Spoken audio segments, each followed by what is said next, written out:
Você sabia que a maioria das pessoas que começam um curso de inglês, elas terminam no mesmo nível que eles começaram? Por que isso? É porque eles focam na estratégia errada. Gente, eu sei quão é difícil de aprender um novo idioma, mas lá no meu curso, vocês vão aprender com o mesmo método que eu usei para aprender o português. Então clique aqui no botão abaixo para saber mais informações. Mas o Velho Testamento praticamente não fala em Satanás. Mas fala da guerra no céu, um terço caiu junto com eles, aí não tá? Não. De onde isso vem é no isso? Apocalipse. Ah, tá. É. E aí o Novo Testamento fala, mas o Velho Testamento fala poucas vezes. Uma delas é quando Davi matou os últimos gigantes, Os Néfilins. descendentes dos Nefilins. Quando ele matou os 4 últimos, irmãos de Golias, Sei. os homens dele mataram, aí diz assim, então tem uma relação de causa e efeito, Tá. dando a certeza de que aqueles nefilins eram figuras malignas, demoníacas, do tal do cruzamento alienígena. Eu tenho Sim. muito mais tendência a crer naquilo que o pessoal chama de alienígena e que os cristãos Os chamam híbridos. de anjo.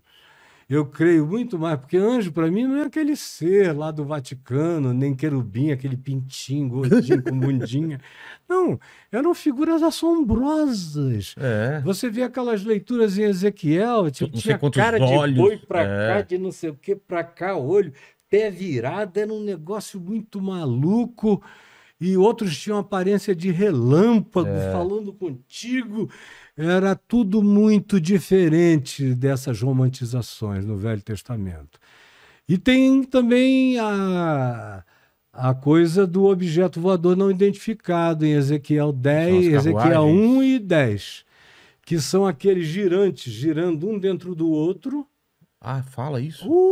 Cara, Não tem também o lance de umas carruagens que... Aí já foi a carruagem de fogo de Elias, que levou que Elias pode ser pro uma céu, nave que também. pode ser também, porque era só uma coisa que eles só podiam definir Com a referência da época. do que eles tinham. É. Mas ali, Ezequiel disse que ele ficou aturdido, que caiu no chão, desmaiado de pavor. Aí ele acorda e ele vê aquela coisa brilhosa, com uma roda girando dentro da outra, pequenos olhinhos em volta e cambotas sobre as quais estavam apoiadas. Eles pareciam na cor como berilo. Ele vai tentando descrever o material daquilo ali, mas ele diz que não tinha referência. Aí o que é que acontece? Esses seres que saem, que se comunicam com ele, é que dão a mensagem do livro de Ezequiel todinha.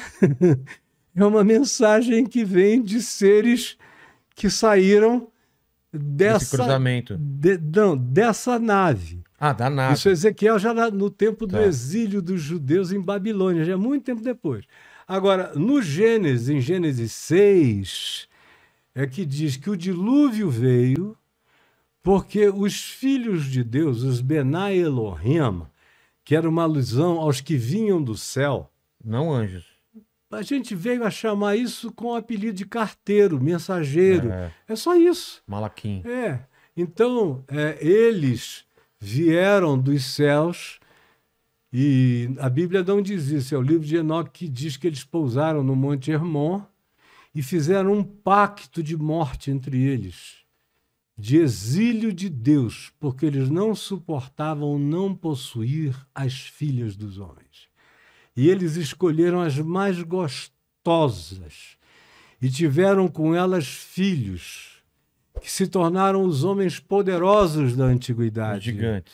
e que eram seres gigantescos. Mas isso é uma figura de linguagem ou eles eram mais altos mesmo? Não, a Bíblia chega a dizer que o rei de onde hoje é Golã, os altos de Golã, o rei do lugar,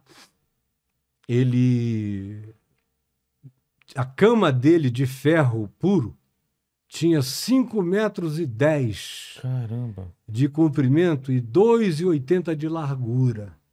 E a gente fica atribuindo muita idiotice ao povo da antiguidade, era tudo que eles não eram, né? Você vê a neurologia egípcia, segundo os mesmos aparelhos, nas mesmas formas que a gente usa hoje, só de outros materiais e mais toscos. Eles tiravam a calota craniana, faziam intervenções, de várias naturezas, eram altamente científicos.